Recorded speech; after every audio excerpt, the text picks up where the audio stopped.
Okay, my very first place to start with these kinds of tools is listening. I love the idea, like even before a business went to get out onto the web and do something, it'd be nice if they knew that they could listen first and go to Technorati and Google blog search and Twitter search and start seeing what people are talking about in their space. So for example, if I'm an ISP, I would be searching for people complaining about their ISP or their website is down, and the phrases that their customer, who they're hoping to attract, would use, and I would bring that first into how I formulate how I'm going to make that conversation. If I don't hear any chatter on some of those channels, then I might have to look and see where they are. So that's my first step, I'd listen. I think that a big thing that a lot of small businesses and large businesses certainly do is they don't listen. Like they allow that channel for feedback, but then it's like those comments go into Never Never Land and nobody ever sees them again. So I think one way you can really stand out is to actually be that person that responds back. The first thing I'd say is to listen. And there are so many great resources, again, from Twitter and FriendFeed to major search engines to social networks. There are so many great opportunities for listening right now, and that often inspires a lot of great ideas for what the next step should be. If you're a new player or a new person, you're walking into let's say a party, right? And there's all these people talking, in little crowds, okay? The last thing you want to do is walk up and say, "Hi, I'm so-and-so, and I'm selling this, and I would like to, and what can I do for you?" So, everyone's like, and you kind of, right? And then they're hoping like the guy goes.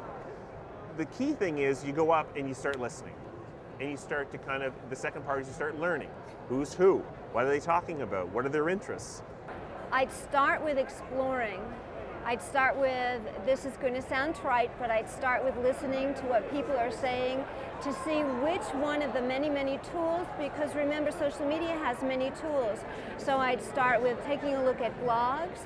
May not be right for somebody if they don't have a lot of time. Maybe a microblogging strategy like Twitter might be better.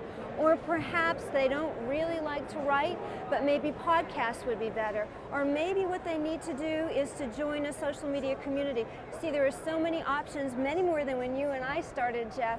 And so in order to make the right decision, they have to get the lay of the land and then bring it back to their own strategy. What do they want to accomplish? First thing I usually tell my clients that want to get into social media is to start listening. That's the easiest first step. You don't necessarily have to participate in social media right off the bat to see benefits from it. For a lot of companies, listening to what people are saying and really taking that to heart, and sort of answering that social phone is a big deal.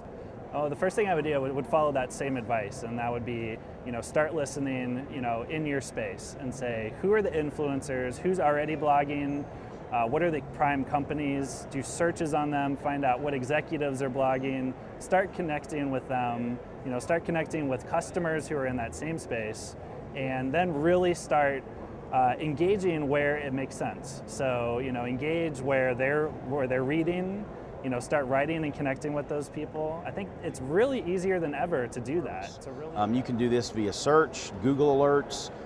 If your customers might be on Twitter, then you can go on Twitter and do a Twitter search and subscribe to the feed. Understanding each tool along the way and learning and growing, you'll become more and more adept at it. But as long as you keep an ear on the ground of what's happening online, then you're more able to respond to the marketplace and the needs of the consumer. Whatever you want on Google or blog search or Surmise, just start searching terms that matter to you and see what comes up. And start searching your competitors' names and see what comes up, because it tells you everything. But I guess more importantly too for me is we actually listen to other keywords that would describe customers that would be kind of interested in our space. So I'll look for things like, anytime someone mentions social media monitoring, social media measurement, PR measurement, social media engagement, whatever.